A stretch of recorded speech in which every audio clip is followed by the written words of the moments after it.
तो ये क्या बनाया हुआ मैम, बहुत बड़ा खूबसूरत सा लग रहा है ये वॉल पेंटिंग टाइप। अनिश जी, ये पुरानी टोकरियां हैं, कुछ फलों में, कुछ प्रसाद में कहीं से भी आती हैं, तो वो बहुत सारी घर में इकट्ठी हो जाती हैं और उनका जी। कोई यूज नहीं होता। हाँ जी, हाँ जी, तो हाँ जी, मुझे बिल्कुल। लगा हम उनको अगर कुछ वॉल डेकोरेशन में यूज कर पाए। ये विंडो बड़ी डल सी लगती थी, यहाँ हाँ। कुछ और मैं नहीं कर सकती थी। ठीक है। तो मुझे लगा मैं कुछ इन्हीं बास्केट्स को कुछ डिजाइन करके कुछ कलरफुल इफेक्ट देके कुछ करूं। क्या बात है। तो कलरफुल इफेक्ट देने के लिए मैंने वेलवेट का पेपर राउंड हाँ। शेप में कट करके चिपकाया, उस पे कुछ फिर मैंने कोनिंग की है सेरेमिक की, हाँ। और कुछ मिरर्स लगा दिए हैं। बहुत ही खूबसूरत लग रहा है। और ये कुछ ट्रे गार्डन्स मैंने सजाए हैं। हाँ हाँ हाँ। और ये भी एक बड़ा इंटरेस्टिंग है, ये स्टैंड भी बने हुए नहीं है, ये भी मेरे पुराने निकले हुए ये सब लकड़ और ये ये सब हाँ अच्छा स्लेब है ये। हाँ, ये स्लैब्स निकले थे मेरे ग्रेनाइट के हाँ। रिनोवेशन में, जिनका यूज नहीं था कुछ भी, क्योंकि चेंज हो चुका था सारा ठीक कुछ। है।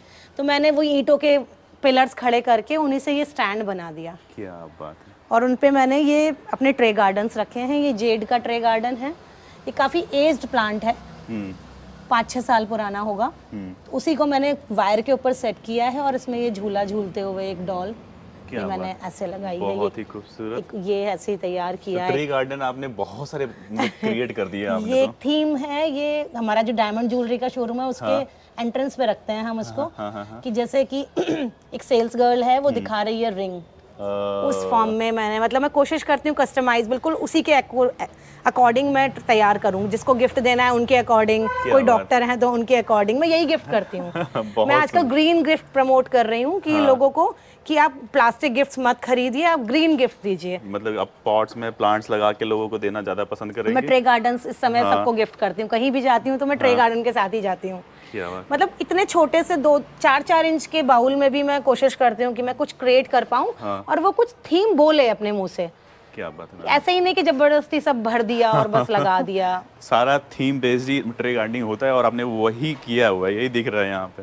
ये देखिए यहाँ अभी ये अभी अंडर कंस्ट्रक्शन है। अंडर कंस्ट्रक्शन अभी चल रहा है काम इस पे। तो मैम ये एक एरिया मेरे को दिखा है और बहुत सारे प्लांट्स लगाए हुए हैं, गमलों की भरमार है। ये कौन सा सेक्शन है यहाँ का? ये हमारी एक सर्विस लेन है जो घर और दूसरी बिल्डिंग के बीच का एरिया है, जिसको हमने पूरा गमलों से सजा दिया है। क्या बात है मैम। तो यहाँ ऑक्सीजन, भरपूर मात्रा में ऑक्सीजन है। हाँ। और जितने भी नेचुरल हैबिटेट्स हैं वो सब आते हैं, चिड़िया आती हैं, कोयल आती हैं। अच्छा। कभी कभी तो मतलब ऐसे ऐसे चिड़िया दिखती हैं जो पहले कभी नहीं देखी होती, तो बड़ा अच्छी फील आती है। तो मैंने सब हर वैरायटी कोशिश की है अपने घर में रखने की। क्या बात है। आपने प्लांट सिलेक्शन काफ़ी अच्छा किया हुआ है। तो प्लांट आप बता रही थी कि आप प्रोपोगेट खुद से ही कर लेती हैं। हाँ जी, अब जैसे अब बरसात है तो बरसात में खुद कटिंग से या फिर कुछ वीडियोस देख के, कुछ आपके वीडियोस से भी सीखा है मैंने। Thank you so much. चीजें तो यहाँ पर समझ लीजिए कि प्लांट्स लगाए जाते हैं और यहीं और से वहाँ मैं अपनी जो किचन से निकलने वाला वेस्ट है उससे मैं खाद बनाती हूँ। वो उनको बड़े बड़े टब्स में भर के जब वो पूरा डिकम्पोज हो जाएगा तो 2-3 महीने में तैयार हो जाएगा। और जो घर से निकलने, जो गार्डन का जितना कूड़ा निकलता है, जितने पत्ते निकलते हैं, वो एक उस स्टैंड के अंदर सारे पत्ते डाल के वो पत्तों की खाद में बनाती हूँ। मैं अपने घर से निकलने वाले किसी भी वेस्ट को कोशिश करती हूँ वो यूज हो सारा जाए। वेस्ट ना रखा हुआ है कि काम आएगा तुम्हारा सबका। हाँ, ये सब वो वाली कोशिश रहती है। वो वाली कोशिश। तो मैम ये एक सेक्शन दिख रहा है जो कि बिल्कुल लगता था अंधेरे में कहीं छुपा हुआ था, तब से मेरी नज़र नहीं गई थी। फिर क्या किया आपने ऐसा इसमें जो बिल्कुल इनोवेटिव सा लग रहा है आपको? इसकी कहानी बड़ी इंटरेस्टिंग है अनीश जी। ये मेरे पार्किंग एरिया का एक कोना है जो एकदम अंधेरे में और बड़ा गंदा सा बड़ा कबाड़ा यहाँ रखा रहता था। और जब भी मैं निकलती थी तो मुझे ये लगता था कि पता नहीं मैं इसको कुछ कर दूं, इसमें कुछ ऐसा कर दूं जो ये आंखों को अच्छा लगे। तो जब लॉकडाउन हुआ, कुछ काम नहीं था करने के लिए, तो घर में कुछ रेड पेंट के डब्बे रखे हुए थे, किसी काम के लिए आए थे, तो मैंने खुद ही ये पूरी वॉल पेंट करी पहले रेड कलर से। क्या बात है। क्योंकि इसमें सीमेंट भी नहीं था तो मुझे कुछ फोक बनाना था कि कुछ फोक लुक आ जाए। तो मैंने उसको अपने हाथ से ही पूरा सीढ़ी लगा के खुद से पेंट किया पूरा। बच्चों ने मेरी मदद कराई, सब फ्री थे उन दिनों। लिटरली मैं बोलूंगा कि आप पेंटिंग आपकी बहुत अच्छी है। बहुत बढ़िया पेंटिंग करती हैं आप। और इनफैक्ट इसमें ब्रशेस चलाना भी मुश्किल था क्योंकि ये सरफेस प्लेन नहीं था, बहुत रफी, क्योंकि ये एकदम रफ है क्योंकि ईंटें लगी हुई हैं, उसमें प्लास्टर भी नहीं हुआ हुआ है। ये मैंने खुद ही थोड़ा बहुत इसको जैसे लीपते हैं गाँव में, उस तरह मैंने उसको प्लास्टर ऑफ पेरिस से लीपा पहले क्योंकि और ज्यादा रफ था। और फिर उस पर रेड पेंट किया, टेराकोटा पेंट, और फिर व्हाइट कलर लेके ये मैंने वर्ली आर्ट आर्ट बना दी। वर्ली आर्ट बना दिया। मैं अपने घर को कुछ इस तरह का लुक देना चाह रही थी, जैसे एक रिजॉर्ट की फीलिंग होती है, क्योंकि बड़ा ओपन एरिया है। हाँ।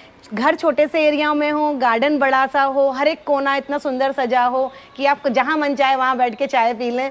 मैं एक बात बोलूंगा कि आपका हर कोना जो यहाँ का घर का है वो बोलता है अपने आप में, ना चीख चीख के, ना कि भाई मेरी तरफ आओ। सच में ये मतलब कि ऐसा सेक्शन था कि मतलब समझ दिख रहा है कि मतलब मेरे को बुला रहा है कि भाई इधर आओ, मैं भी इधर में हूँ। मतलब हर सेक्शन इनका देखिएगा अपने आप में ना इनोवेटिव आइडियाज से भरे हुए हैं। और यहाँ पे और क्या क्या चीजें लगाई हुई हैं आपने? ये मैंने कुछ क्लोरोफाइटम यहाँ लगाए हैं, क्योंकि यहाँ पे धूप बिल्कुल नहीं आती है। ठीक है। तो मैंने कुछ क्लोरोफाइटम, कुछ सिंगोनियम्स, कुछ एग्लूनिमा, स्नेक प्लांट, कुछ अरेलिया, इस तरह के कुछ प्लांट लगाए हैं। और रेड वॉल के सामने कुछ अट्रैक्टिव लगे, इसलिए बुद्धा जी रखे हैं। तो बहुत बहुत अच्छा सा लुक आ रहा है, बड़ा ऐसा लग रहा है पीसफुल। और ये पीसफुल जगह लग भी रही है और हो भी गई है, बुद्धा जी को रख के फीलिंग आ रही है। फीलिंग आ रही और ये इंटरेस्टिंग स्नोमैन मैं आपको दिखाती हूँ। हाँ। ये मेरी कार से निकलने वाले टायर्स हैं। हाँ। मेरे कार से आज तक जितने टायर्स निकले हैं वो मैंने सब अपने गार्डन में ही लगाए हैं। वो दिख रहा है। तो ये मैंने white paint, normal white paint ही था उस समय घर में, तो मैंने व्हाइट पेंट किया। और उस मटके, एक स्कूटी का टायर है ये, स्कूटी अच्छा। छोटा वाला टायर, ठीक है। और उसके ऊपर मटके हर गर्मी में ढेर सारे निकलते हैं, क्योंकि सर्दी में तो उनका यूज नहीं होता, वेस्ट हो जाते हैं नेक्स्ट ईयर के लिए। तो मैंने उसको व्हाइट पेंट किया, उस पे एक ऐसे ये कोन शेप की एक नोज बना के लगा दी पेपर की। बहुत ही सुंदर कुछ इनोवेटिव पुराने पटके लोगों को मिलते हैं कहीं पूजा में, कुछ पुराने दुपट्टे, तो मैंने ट्राई कलर फ्लैग वाला एक इफेक्ट देने की कोशिश की है। ये ब्लैक कलर की एक उल्टा गमला रखा है और उसके ऊपर एक प्लेट रखी है, उससे इसकी कैप बना दी है। कैप बना दी। ये मतलब ये एरिया एकदम डल और बड़ा मैसी सा लगता था, और अब ये सबसे सुंदर मुझे लगता है। मुझे लगता है मैं वॉक करते करते बस इन्हीं को निहारती रहूं। और ये मुझे आंखों को भी बड़ी ताजगी देते हैं। और मतलब एक मिट्टी की भीनी खुशबू मुझे यहाँ महसूस होती है, जो एक गांव में जाके जैसे होती है, मुझे एक वैसी फीलिंग यहाँ पर आती है कि जैसे मैं किसी गांव में आ गई हूँ। क्या बात है मैम, बहुत ही खूबसूरत, बहुत ही खूबसूरत। और एक ये देखिए, मेरे पास कुछ वॉल फैन थे। उनके ये ब्लेड्स पड़े हुए थे, खराब भी हो गए थे। तो मैंने उनको पेंट वगैरह करके, और पुराने एलईडी बल्ब जो होते हैं जो टूट जाते हैं, उनकी कैप्स हैं जिनसे मैंने ये फ्लावर के बीच के ये पराग वाला पोर्शन बनाया है इनका। और ये पंखों की ही रॉड हैं। जिनको मैंने नीचे की इनकी डंडियां बना दी हैं स्टैम्प की, ये फ्लावर ऊपर लगा हुआ है। क्या बात है मैम। और ये अरिका पाम की क्यारी मैंने बनवाई थी। क्योंकि यहाँ सब गंदगी रहा करती थी, तो मुझे लगा कुछ ये तो एंट्रेंस में है, बहुत सुंदर होना चाहिए।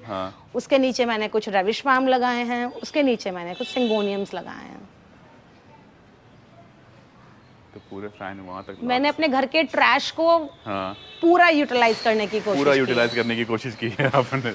और दिख भी रहा है, आपने मेहनत आपका ना बिल्कुल रंग ला दिया है, बिल्कुल चमक रहा है पूरा घर आपका। बहुत ही खूबसूरत। मुझे लगता है अगर मुझे देख के कोई दो लोग भी इंस्पायर हो जाएं तो मैं सक्सेसफुल हो जाऊंगी। और क्या? कि अपने घर के ट्रैश को डंपिंग यार्ड तक ना भेजें, वो उसको अपसाइकल करें। रिसाइकल तो हम नहीं कर सकते, बट अपसाइकल करना हमारे ही हाथ में है। रिड्यूस हम लोग कर रहे हैं, रीयूज कर रहे हैं, बट अपसाइकल करके उसको रीयूज करेंगे तो उनको भी मजा आएगा यूज करने में। तो चलिए, thank you so much ma'am इतना कुछ शेयर करने के लिए। Thank you so much.